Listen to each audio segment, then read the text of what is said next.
Demons, oh new brand spirits. I wanna listen, but I don't wanna hear it. Voices calling, thought I changed the number. Dialing, worse than bill collectors. Sometimes I answer, ain't nobody there. I answer now, where do I go from here?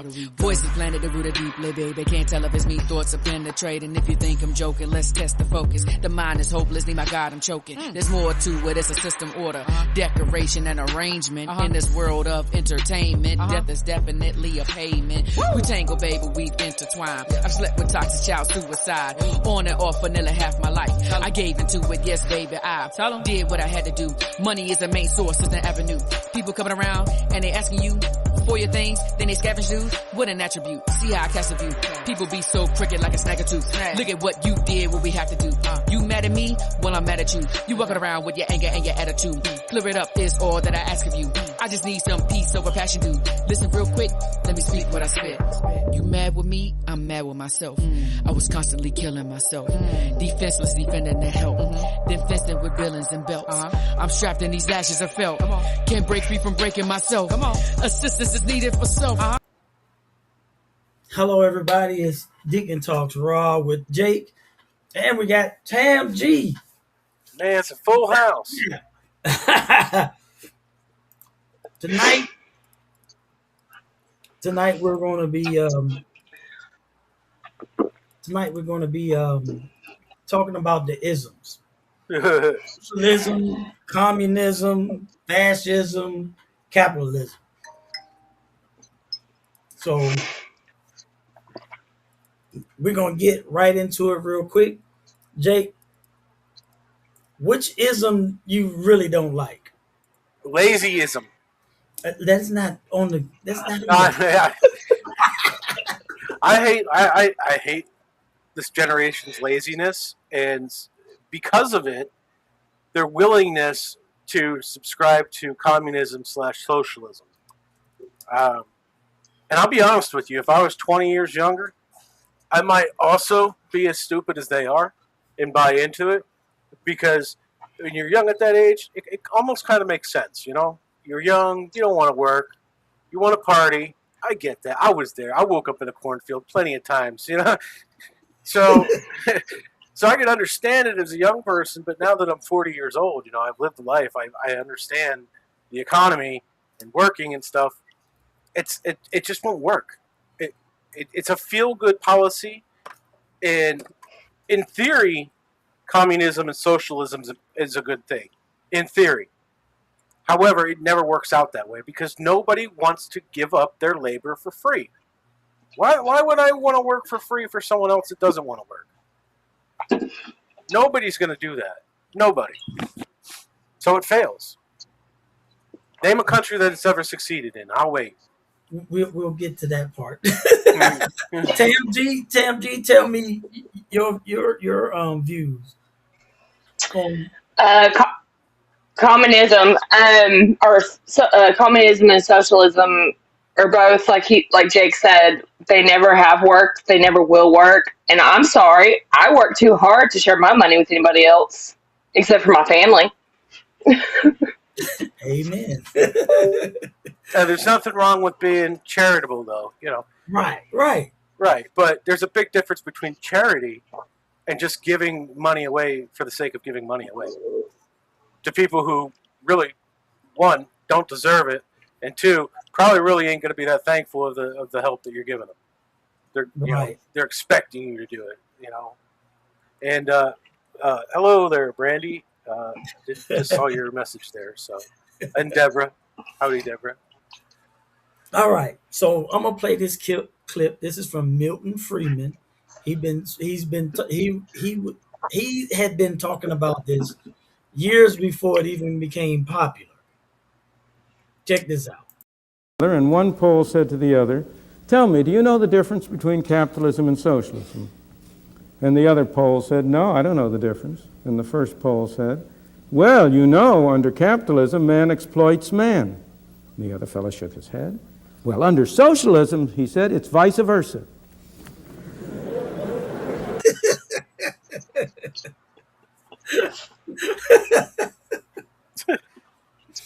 You notice he just said man exploits man, yeah. And then he says vice versa for the other one. he was being facetious. Yeah. Basically, corporations supposedly exploits man. In socialism, the government exploits man. I mean, yeah. Um, I've been to I've been to Cuba twice. Thank God for the Navy. And I mean, from the base, you can see how the people live. It's so poor. It looks so poor. Well, right now they got them crazy power outages, man. They ain't got no Oh gas. goodness. And this heat, man. Hmm. And so I've been there. I visited. Well, the Navy took me to Ukraine and Romania, which were a part of the USSR, and they're booming Yep. because they've incorporated capitalism. You know, You know, a lot of things like China. People like point out that China is such a successful communist country, but the only reason China's so successful is because they started to incorporate capitalist ideas. capitalism. Yes, and they Before just that, don't really. before that, it was a crap hole. You know, it still Right. is. Most of the population lives under the poverty. Of course, China will brush it under the rug. You will only see what China wants you to see. A lot of the stuff that they don't want you to see. If you're caught filming it, you go to jail. There it is. You It's the know? same. It's the same way in Cuba. Yeah. Nick Shirley went to Cuba. He broke out his camera, started filming stuff. Yeah, they told him you getting ready to go to jail, and he either leave Cuba or he's going to jail. Basically, I'd get the heck out of there. and so basically the isms, like all of us agree, they don't have any success. Then they point to Denmark and Sweden. They're not a true socialist country, though. Right. They're not. They have socialist policies. We have socialist policies here in the United States. That's Doesn't right. make us a socialist country. You know, That is correct. your unemployment, your retirement, your Social Security. That's Mhm. all socialist policies. That doesn't Security. make us a socialist country. Yep. There it is. Here go another clip. This is from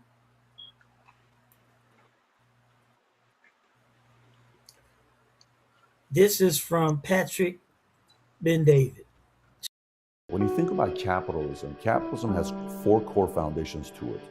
It allows you the freedom to buy whatever you want legally, the freedom to sell whatever you want legally, the freedom to try whatever you want legally, and the last one is the one they want to hide, is the freedom to fail. You and I have to have the freedom to fail. Yeah.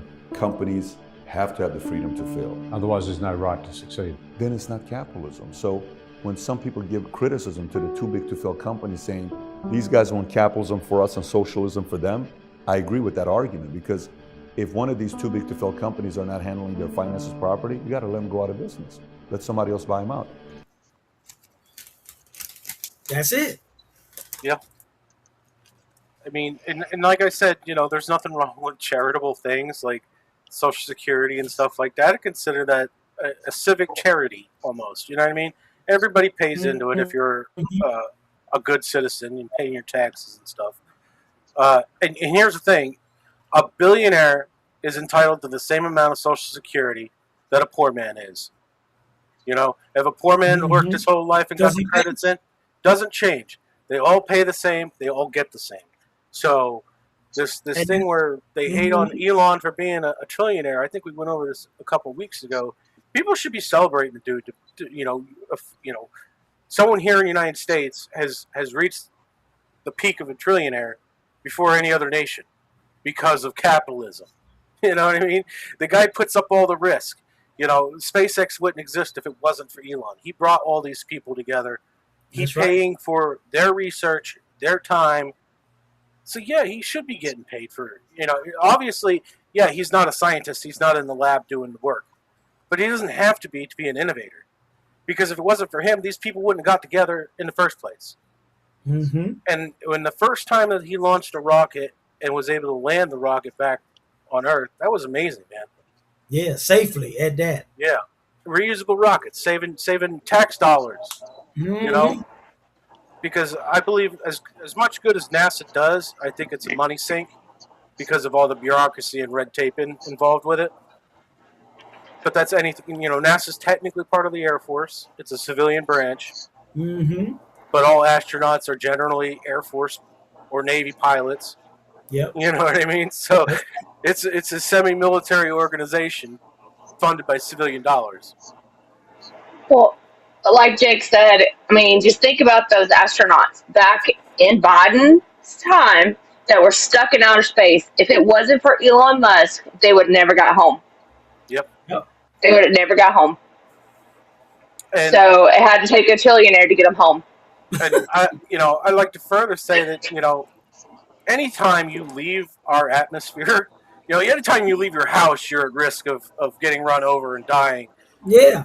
But the risks are substantially higher in space. I love everything to do with outer space and the science behind it, but there are no mistakes in space. You die. There is no AAA going to give you a jump start.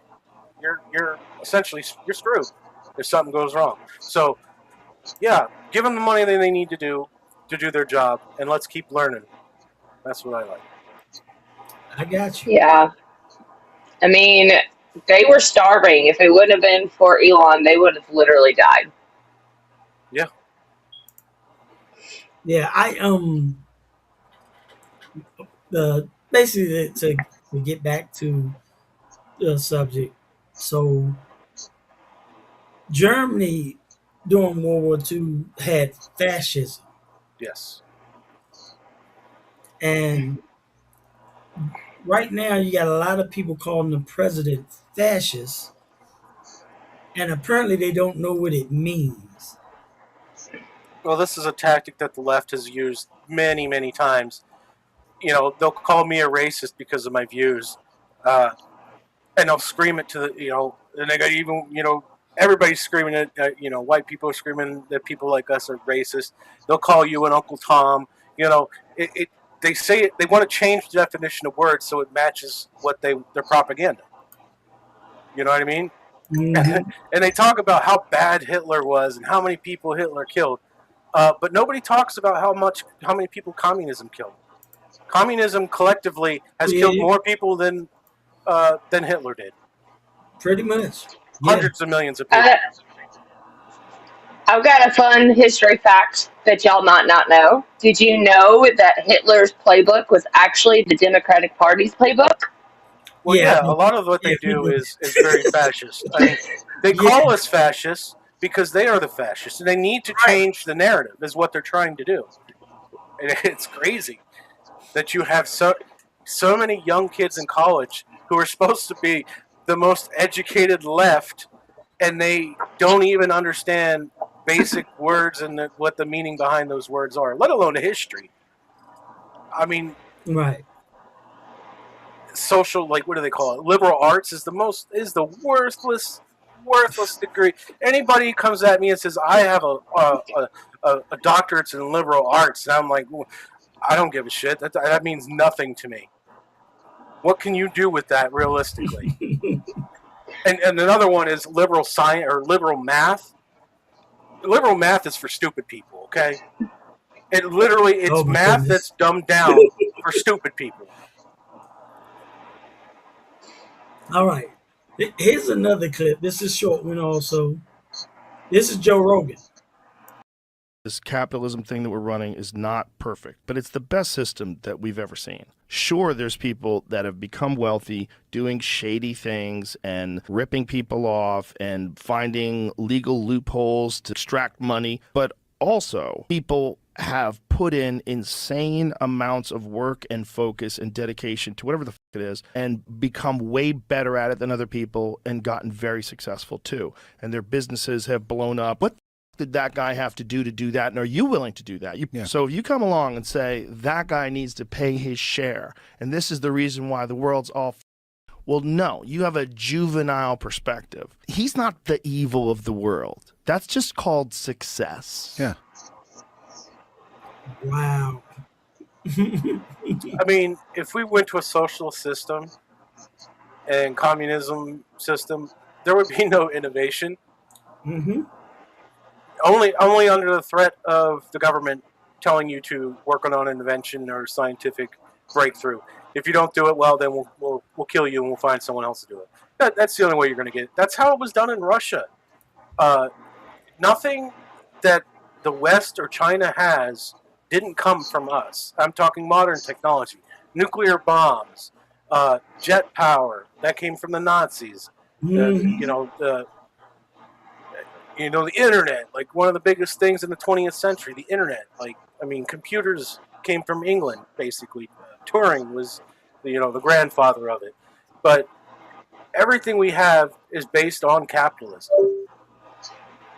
Capitalism brings innovation. Right. I seen Dave in the comments. Hey man, I put the link in. There you come. Damn Dave. So, Hey, Dave. Talking about the isms. what do you mean? Communism, socialism, capitalism. Oh, Fascism. Now, I'm not too familiar with Mongolia. What is their... hold on. Are you guys playing music? No. No. You know what? Is it a rap song? No. Dave? Oh, okay then. I don't know. I don't hear no music. Yeah. Fine. It's like some Christian music, though. Well, you know what? It's God talking to you, apparently. That's what Apparently, CJ says. hang on. Let me reset everything. I'll be back. It did that to me last time, remember? Yep. I think it was praying, I trust the Lord. Yeah. Stupidism. Yeah, Brandy, I agree with you. Stupidism. Hey. Brandy. Well, real quick, before Dom and Dave gets back on, 7 months of Mandami in New York. Look at it. Did you see that building in New York that's collapsing from the inside there, CJ? Yeah. I mean, 7 months. That's all it took. I mean, All right, I got one more short clip. The rest of them are pretty long. Why didn't it play? So what's the difference between socialism and democratic socialism? Well, socialism usually works out to be a system where a political elite control the means of production and then centrally plan the economy in order to decide who gets what based off of political incentives, which will prop up the regime and usually results in breadlines. And democratic socialism is when you convince enough people to vote for it. Usually only once. yeah. Welcome back. Yo. So what does Hey, Mongolia, Dave. what kind of system do they have, Dave? Predominantly socialist. Very much predominantly socialist. There's the major party, the Mongolian People's Party, is based around like Soviet era policies. They don't have any capitalist policies there at all? I mean, there are some. I mean, there's no such thing as a pure capitalist or a pure socialist or a pure. Right. I mean, there are some, but we are more like socialist than capitalist. And how do you think that's working out? I mean, realistically and honestly, for the people there, do you think it's better off than capitalism? I think I would say yes overall, because you have to keep in mind there's only 3 million people here, right? And if you look Right. at countries that are more socialist, they're typically, and it actually works. They're very homogenous, which is what Mongolia is, and they are very small in terms of population. Okay. Well, and that I could understand why it would work better, because you have a smaller group of people. Yeah. Once you get into countries that have hundreds of million, it just, how can you afford it? You know, you said Well, 3 million is the population yeah, there. and I mean, it depends. It depends on the country too, because it's not just the policies, but I mean, cost of living has a lot to do with production and like Yeah. environment. There's so many variables because this is like my background, like finance side of things. Hmm. Um, but yeah, and I mean, it works pretty well here. There's not a real need to like turn into like more capitalist than it already is. It works pretty well as a hybrid. So if you were going to go buy a brand new car there, how bad would that set you back? Well, mid tier car, you know. Mid-tier car, they're way cheaper in the US because well, first of all, we don't even need it because UB's so walkable, but let me Wow. just I mean, yeah, it's I like you can walk. It's basically like a straight line, right? Like I have 5 grocery stores, 3 malls. I don't know how many restaurants within a 1 mile radius of my house, Wow. right? And that's pretty common, like all the way down UB. So, like, I know cars are cheaper. Price of car in. I'm just gonna just do a general Google search. Because we don't even have a car. We don't need it. We either take a cab or we just walk. Mm, I hear you. They So predominantly use like motorcycles over there rather than cars. Bicycles. no, it's predominantly cars, which causes a problem because the roads are so narrow. So I mean, it's a pretty wide range. I would say for a mid-tier used car from Japan, maybe about any like, are you talking new or used? New, new. Like if you were going to go out and buy a new one. 10 to 20,000 USD, depending. Okay, so that's technically cheaper over there than it is over here. A mid-tier car over here is probably 50 to 60K. Yeah. And we have part of the pricing, and this is why like countries vary so differently, is part of the pricing involves uh other deals, Yeah. right? So for instance, like there's a bunch of carry fours which are they are it's a French basically mall, right? It's got everything you can think of in it. It's got everything from it's like a Home Depot with a garden section. It's a grocery store. It's got a food court. It's electronics. It's Yeah, all Walmart. there, right? Basically, but it's the pricing is super cheap because Mongolia allows France to mine uranium. We just struck a deal with them, and part of that agreement is they have to lower their prices. So And my Well, question is like, as far as like what social programs and which social safety nets do people over there have versus United States?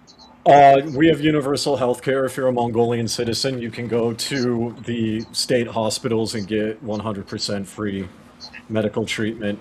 You can also, there's a Medicare system that's kind of like the US, but it's more like a pension plan.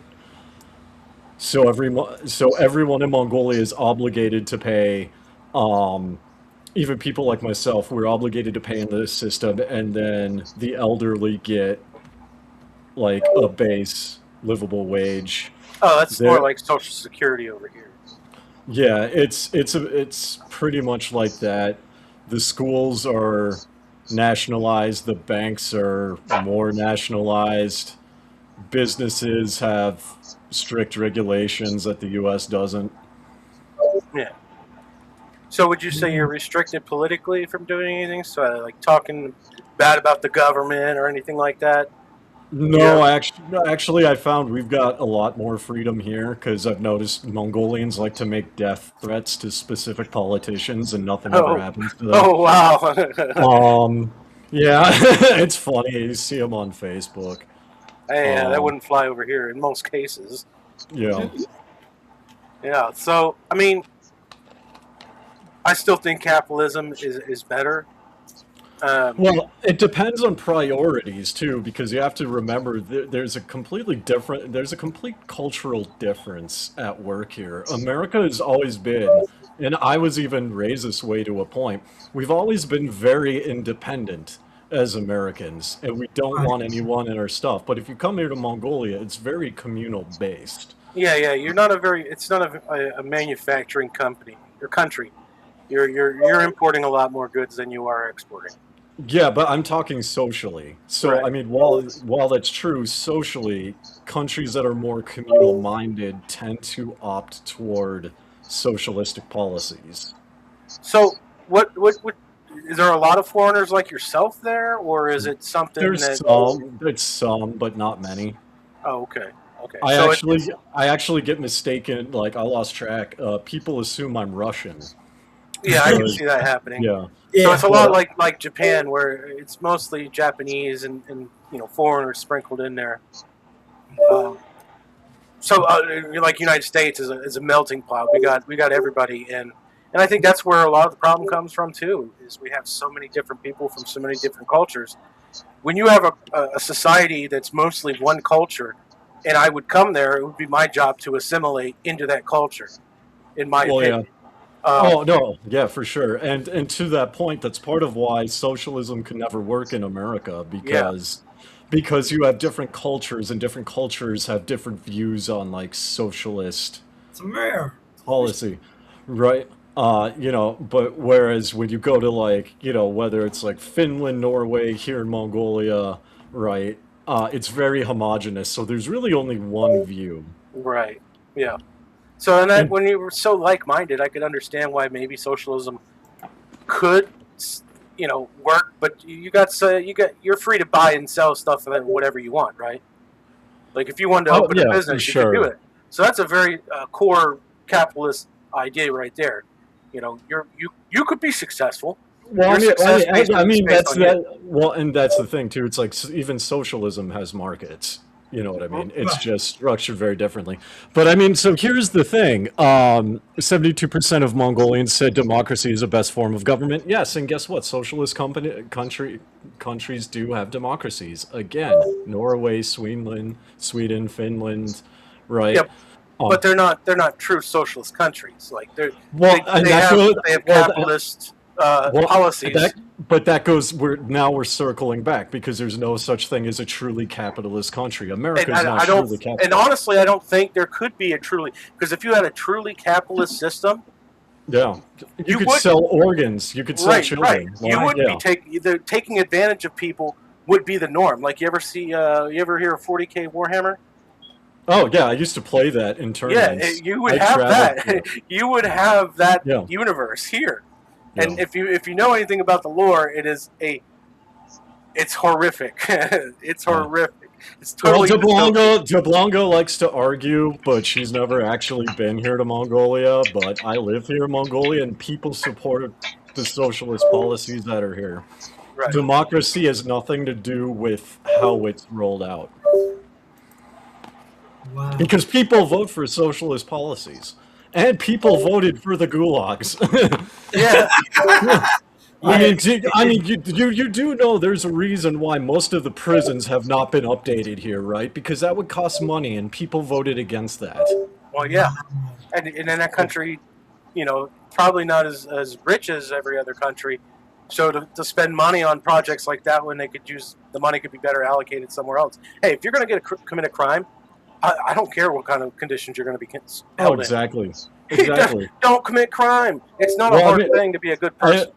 well, exactly. It's not a hard thing. Plus, we have a digital ID system here too, so banks can see it. Like about 80. I was looking this up online, but it's about 80% of businesses will deny you a job if you have a criminal conviction.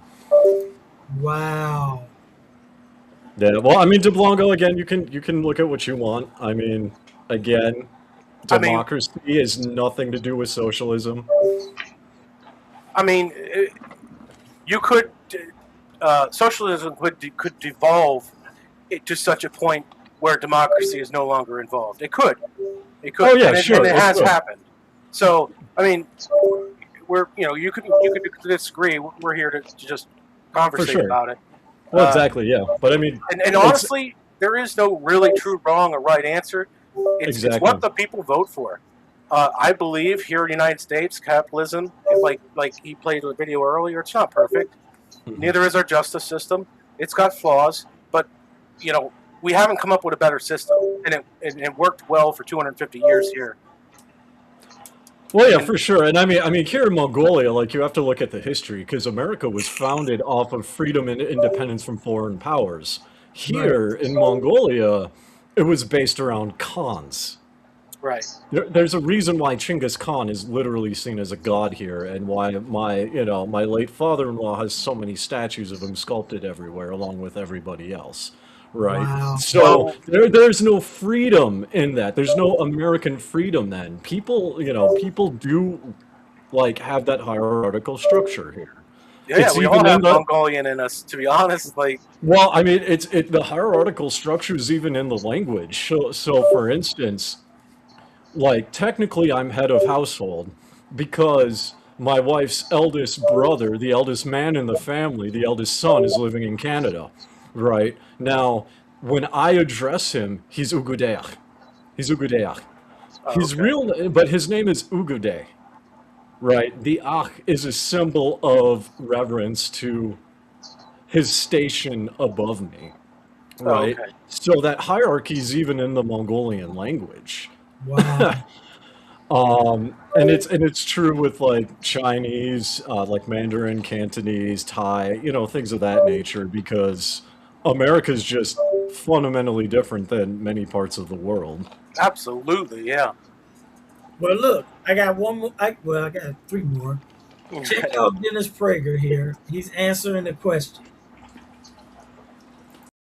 My name's Heather. I'm from Los Angeles. I just wanted to get your thoughts and explanation on the differences between socialism, fascism, and communism, especially with this last election cycle. I feel like we saw those words thrown around a lot, but I just wanted to know, like, what exactly are the differences between those three? So the words are thrown around. That is largely true. And they've taken on a life of their own. I'll tell you what they really mean, and I'll tell you what they mean in usage. Not the same thing. So let's see. Fascist, socialist, communist. Okay. So fascist is what left-wingers use to describe everyone who's anti-left. This has been true, by the way, I'm not kidding about that. My field of study in graduate school at Columbia, of all places, was the left, was communism. I studied Russian in order to be able to read Soviet communist papers. I visited communist countries repeatedly. And the first to do this was Stalin. The monster, tens of millions of people slaughtered, countries enslaved. If a human could be a monster, he was a monster. He came to power, let's see, Lenin died in 1924, if I'm not mistaken. So he came to power by about 1928. And he battled for power in the Soviet Union with Kamenev, Zinoviev, Bukharin, and Trotsky. Those right. So there were four rivals plus Stalin. And Trotsky, who was the founder of the Red Army and the Communist Party with Lenin, fled the Soviet Union. And he fled to Mexico, where Stalin sent some goons to kill him with an ice pick, and they did kill him with an ice pick. Stalin introduced the idea that if you oppose the left, you're a fascist. Basically, if you oppose me, the leading leftist, you're a fascist. So fascist became the term that anyone anti-left was called to the American elections at this day, or even in Europe. Not just leftists, the liberals even do that. And I draw a distinction between liberal and left. But they frequently will say that the anti-leftists are fascists. What is a fascist? Fascist is essentially ultra-nationalist, anti-democratic, authoritarian regime, okay? So Italy had it. They used the term first. Fascism comes from an Italian word. Mussolini was the obvious example. Hitler was a fascist, but Hitler was really a Nazi. Nazism was a more severe form because Nazism introduced what is not necessarily part of fascism, racism. Nazism was race-based fascism, whereas for Mussolini, fascism was just fascism.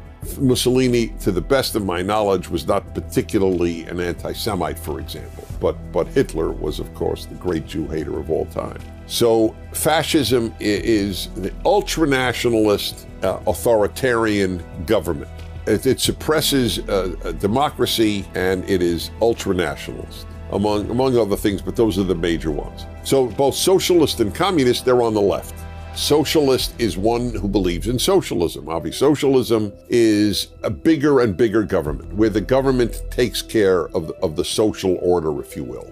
The bigger the government, the more likely you are to head towards socialism. But socialism does not abolish mom and pop stores. You could still keep Dennis's pizza parlor open under a socialist government. But generally speaking, they will nationalize big things. The railroads, the oil industry, et cetera, et cetera. Communist allows no free enterprise whatsoever. When I visited the Soviet Union, there wasn't a single private restaurant. All you had was restoran, which is Russian for restaurant. And that's all. Or a place that sold bread would say chleb, which is bread in Russian. Not Vladimir's chleb joint, just chleb, because it was owned by the state. And but communist is not just economic. Communist is a suppression of essentially all individuality, because of the belief that everybody should end up in the same place. It's not for equality, it's for equity. Equality is opportunity, equity is result. The left in America is very close to communist in that view. They want equity. Everybody should end up in the same equal playing field, and if they don't, it's proof of racism or sexism or misogyny or whatever you have. So I hope that helps you.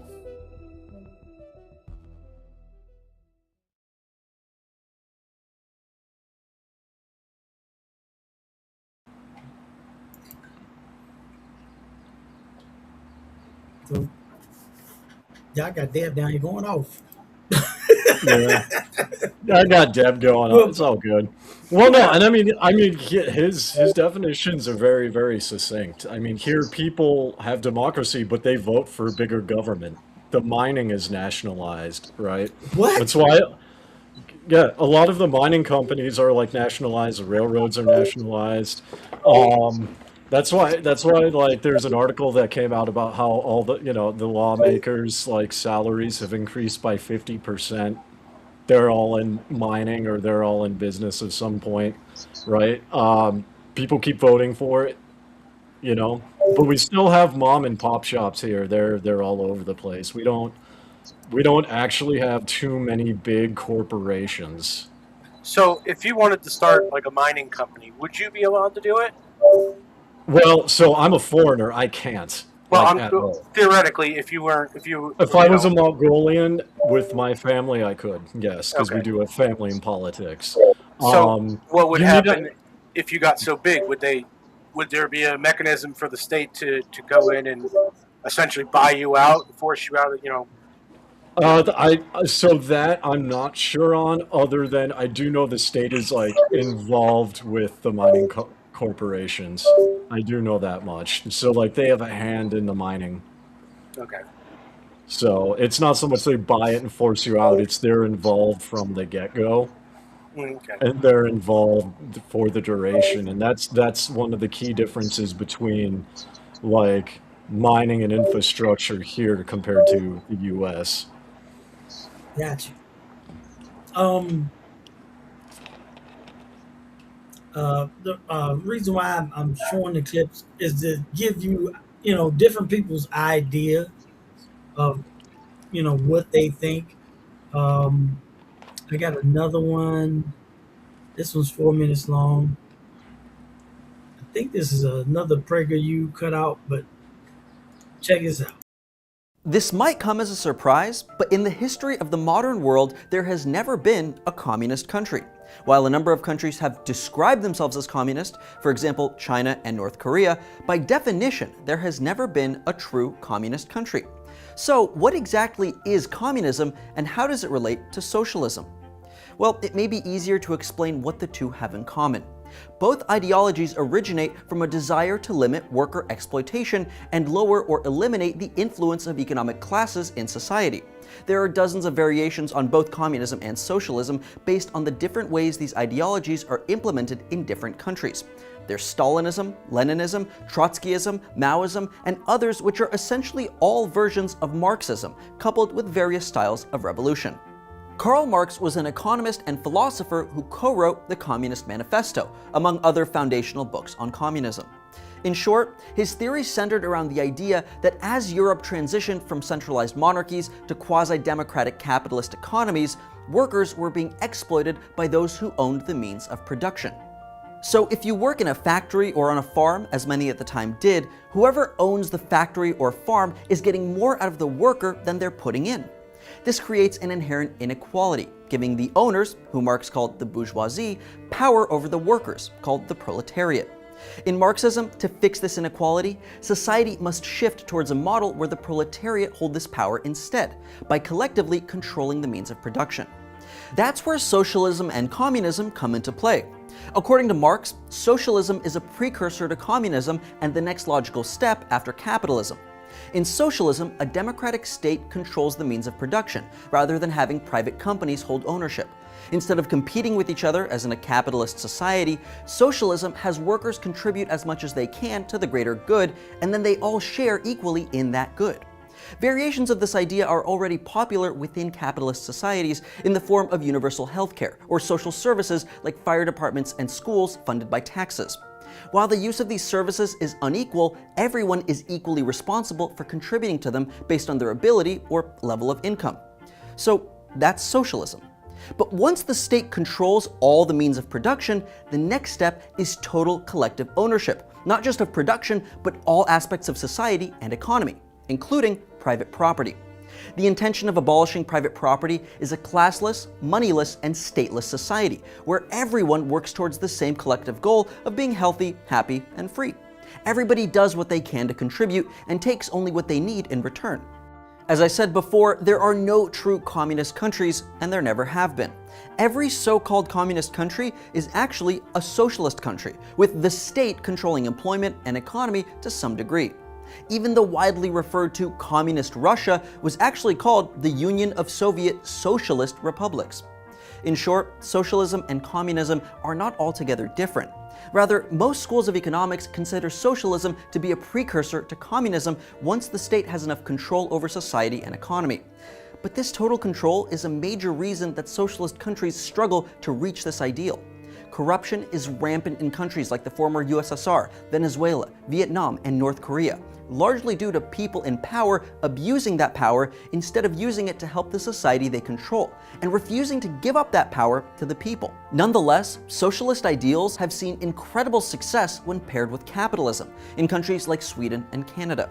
The human hurdle of overcoming power and greed in government is the biggest reason we've never seen a true communist country.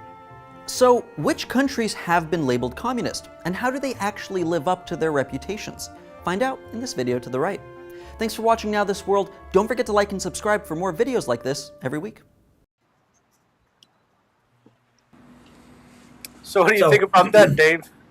I mean, it's true for every country. I mean, the U.S. is more capitalist, and the U.S. has tons of corruption as well. I mean, we have it here. It's going to look different. America's got corporate lobbyists. We have family feuds because tribes are a thing.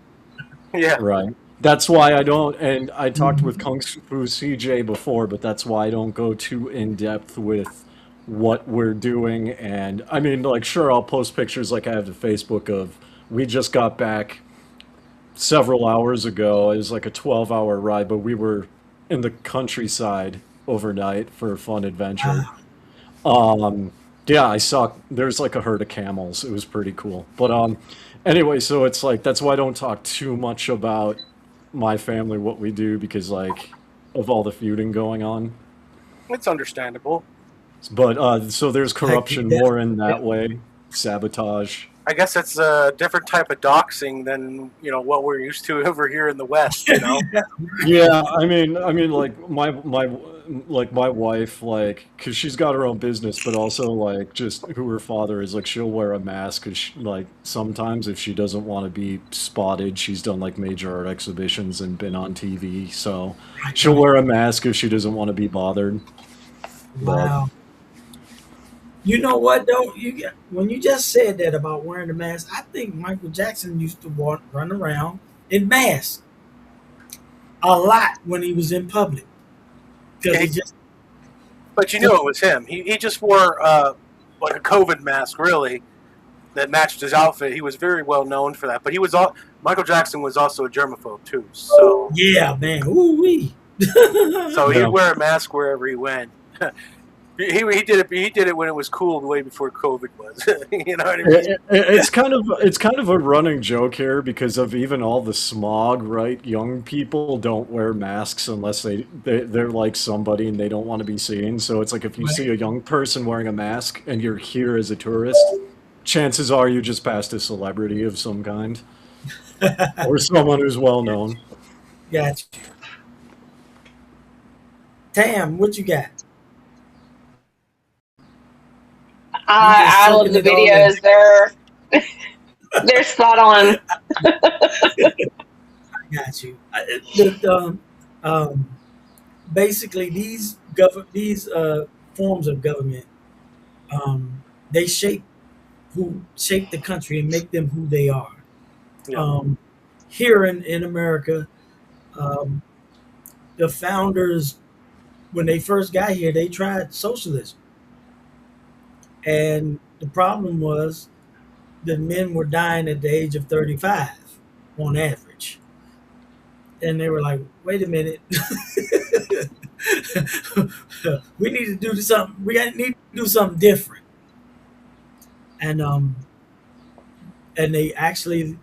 they learned this from I forgot what culture, but the Jews practice it. So what they do is they'll find an area, right? And they'll, like Dave said, they will come together in a collective, buy the area, and each family will help build each other's homes in that area. Well, that I think is, they did that back then because realistically, to build a town in the 17th and 18th century was no small feat. Right. Not everybody was a carpenter, but most people had some sort of carpenter experience back then. Mm-hmm. So it would be much quicker and easier to have the whole community build one house and then move on to the next one. Right. But I don't think that's really socialism. That's more being neighborly, something that most countries have lost over hundreds of years. I mean, I don't really think that exists too often in many countries at all, unless it's a very, very small population where people know each other. Once you get to large groups like United States, I could probably pick out one random person, knock on their door and say, "Can I get by $5?" And they tell me to, kick rocks, and then some other countries would, maybe they wouldn't give me gas, but they'd, give me a place to sleep for the night, or maybe a ride somewhere if I needed it. But once you get to large numbers, you're always going to have mass disagreements with nobody, with everybody. Like everybody can't get along, especially the bigger you get, the more disputes you're going to have. There's just no way around it. With culture too, especially because if you look at large countries like China and India, like they're still for the most part pretty homogenous, right? So even they have it to some extent. A lot of it just has to do with modernization, right? A lot of people don't necessarily need their neighbors anymore. Yeah, I would agree with that. Because you got to remember, like before the internet, you had snail mail. I mean, and before that, early 17th century, you would have the mailman who would run through each colonial state, starting from up north and ride all the way south, and they would have one copy of paper, and they would maybe stop at two big towns in each state, the 13 colonies, and that would be that area's only communication with the outside world and seeing what's going on, because we didn't really have a mail system. If you wanted mail, you had to hire a courier. Right. You know what I mean? So, yeah, communication is a big thing with that courier was Wells Fargo. Well, that wasn't until the early 19th century, but yeah, communication played a big part. Sorry, go ahead.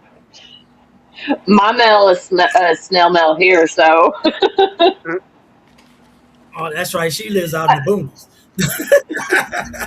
But if you look at where we've come from And I get it. 1850, Like, we had steam engines in 1850. 100 years later, we had airplanes. right. Now we have rocket ships that go to space and There you go. satellites that are going to different planets, and satellites that can look at worlds that are hundreds of millions of light years away. It's innovation, and a lot of it came from capitalism, in my opinion. Well, yeah, and I mean, capitalism does allow for more innovation. Also, too, if you look at socialist countries, when it comes to like the social mentality, Right. it's more traditional. Yeah, like there's not a need to innovate, right? Like, I mean, even like something as like doing dishes, like Yeah. here, there's a whole tradition around it that people my age and younger do, and they don't want to change anything. They're pretty content with it. So Wow.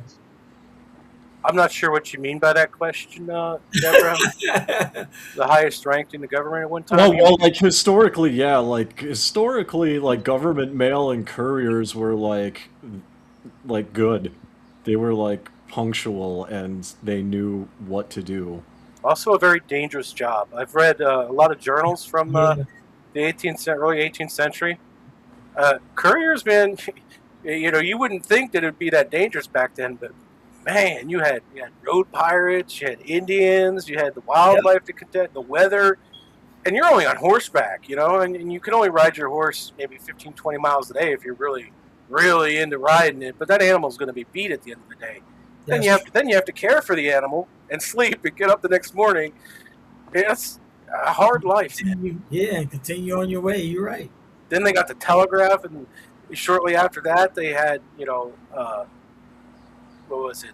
Radio. So Yeah. technology. But you think about it. All that was able to be done because nobody restricted idea, thought, invention. No, there was no restriction on it. And so you get a guy and whatnot. Hey, if I plug this into this, it gets cold. That's AC. We down here in the South burning up. Well, all I gotta do is put a fan to it and make it blow. That type of stuff. And you got a guy who's like, you know what? I bet you I can make this car run off water. The earliest radio was actually the Marconi system, and then famously it was on the Titanic.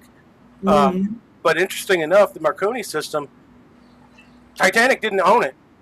They didn't own it. The Titanic was a ship, and the Marconi system was on the ship, but Titanic and the company could not service it or operate it in any fashion. Wow. So if a ship wanted to have a Marconi system, it was kind of a monopoly at the time, but it didn't last long because, again, competition. Nobody wants to pay one guy who's a monopoly and he can charge whatever he wants. So other people came out with newer and better radio technologies, and soon we weren't just getting little beeps and dashes. We were getting voice, And again, I think if we were socialist and totally communism, things would stagnate. People would be very unhappy in the long run, especially maybe not for your country, Dave. Well, in America, no, I agree. In America, yeah, because I think crime would just skyrocket. With nothing else to do but shoot each other and rob. I mean, it's bad now, but that's the thing. Who are you robbing? Because now everybody is poor, and you only there's always something of value, man. Yeah, it doesn't. If you waited in line for 10 hours to get your government bread, I'm gonna rob you. I mean, I might wait my 10 hours, but I'm gonna rob you too. So next week I don't have to stand in line. Wow. There's always value in something. No. Whether it's physical value, doing something dark to somebody or stealing something that they have, there's always value in something. Well, I mean, you could look at North Korea and cigarettes. Like they have an entire cigarette economy. Like they literally do. Yeah, they don't have like people in the outskirts that don't live in Pyongyang. They don't have cash. They trade everything in cigarettes. They bribe in cigarettes. Yep. Wow. And I got a pack of North Korean cigarettes for my aunt once. Were they 727s? Because I really want to try those. No, it was all in Korean, and it was a white pack with black letters. Very basic, very bland. But they were. She got them when she was in South Korea, and then because you could buy North Korean goods in South Korea sometimes when they ain't getting in their little spats and stuff. You can get some products, but I smoked them, and my God, they are the worst, bro.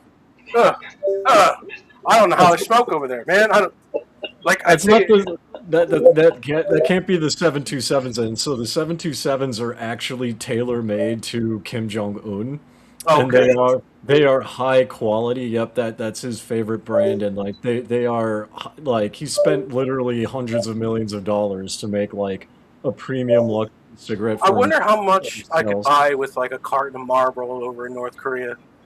Like one cigarette's like worth one carton of theirs, you know. But that's how it is in some places. You don't have money, you will find value in other things. Think about this then. Cuba, what do they have to sell? Yeah, Cuban cigars. And oil. Like, oil. Well, they don't have no oil right now. There's no oil right now. They have their energy is shot. And so, and basically, what Donald Trump is doing is making all of these oppressive countries, basically, like, look, the reason why your people are poor is because you don't let them do anything. You're restricting them. There's no individualism. I always said that Cuba should have been ours and become a territory, if not a state, if the Bay of Pigs wasn't such a blunder and half-assed. Because the Cubans wanted it. They wanted it so bad. If you ask like most Cubans, they like Cuba, they like the country, but they want American ideals, and they want our life. So, I mean, I'm sure a lot of them would definitely, maybe if not statehood, definitely go for a territory, at the very least. And that would be so much better for them as a people. I feel bad for them and people in North Korea, too. Like, the left talks about oppression, but they don't even know what oppression is. My God. Like, they've never been out of the country. Like, they've been to Cuba, but they were amongst the elite.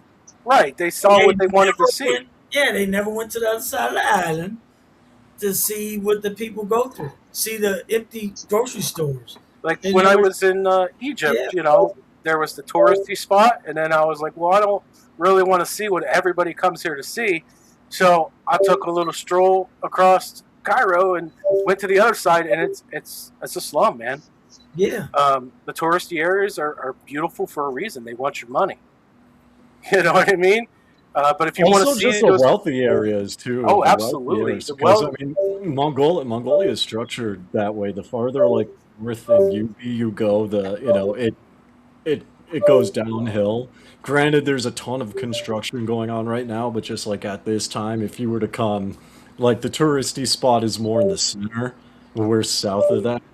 And then south of us is like multi-million-dollar homes, biometric locks, That's where like politicians live, right? Yeah. But it's So I mean, right now we're coming up on that time. We all know Dave Love where he at. My wife is here. Yes, of course. My wife is here. Home is where the wife is. Like, forget politics. Like, my wife wants to stay here. I'm staying here. So there you go. Tam G. What would you rather live under? To be honest, Donald Trump, capitalism. Jake? I'm not a Donald Trump hardcore person, but I would say, American ideals, what we were based on. That's what makes this our country, and it's the best system for this country. And I'm not willing to change. Like, nope. I have an interesting question. How much capitalism is too much capitalism? Well, that's a good point, but I don't think we have enough time to get into that one. But yeah, that could be another show for Kung Fu. That could be a really good one. No. We can. I agree. There could be too much capitalism. I'll look into it. That would be a really good one. We might have to do that one. And yeah, man, I'm sorry, but I'm going to have to say no to the other isms except for capitalism. But what do you think, CJ? What do you think? You a commie? You got a red shirt on? No, we're going to leave out with AO. No, it's just got. We're gonna leave out with AOC. Okay, let her explain socialism and capitalism. Oh God, brain fart coming. When I think about what those definitions are, capitalism it's an ideology of capital.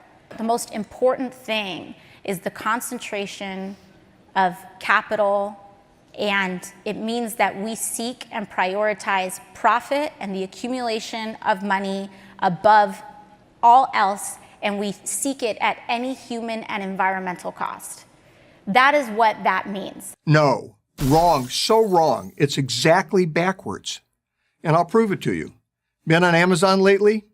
Each of the thousands of products Amazon offers represents the work of people who believe they have something you want or need. If they're right, they prosper. If they're wrong, they don't. That's how the free market works. It encourages people to improve their lives by satisfying the needs of others. No one starts a business making a thing or providing a service for themselves. They start a business to make things or provide services for others. When we talk about ideas, for example, like democratic socialism, it means putting democracy and society first instead of capital first. In a socialist economy, the government has the ultimate power. It decides what you get from a limited supply it decides should exist. Instead of millions of people making millions of decisions about what they want, a few people, government elites, decide what people should have and how much they should pay for it. Not surprisingly, they always get it wrong. Have you ever noticed that late-stage socialist failures always run out of essential items like toilet paper? Because at the end of the day, as workers and as people of society, we're the ones creating wealth, not a corporate CEO. It's not a CEO that's actually creating $4 billion a year. It is the millions of workers in this country that's creating billions of dollars of economic productivity a year. I speak from personal experience. When I was the CEO of the company that owns Carl's Jr. and Hardee's restaurant chains, we spent millions of dollars every year trying to determine what customers wanted. If our customers didn't like something, we changed it, and fast. Because if we didn't, our competitors would, pun intended, eat us for lunch. The consumer, that's you, has the ultimate power. In effect, you vote with every dollar you spend. And that's why the emphasis in democratic socialism is on democracy. Capitalism leads to economic democracy. Socialism leads to the economic dictatorship of the elite. Always and everywhere. So beware what you ask for. You just might get it. I'm Andy Puzder, the author of The Capitalist Comeback for Prager University. And thanks, Kung Fu. I lost some brain cells. That would be my answer, basically. We all have something to offer somebody, and they're willing to pay for it. Yeah. You know what? They're I've willing always to said pay for it, and that's what.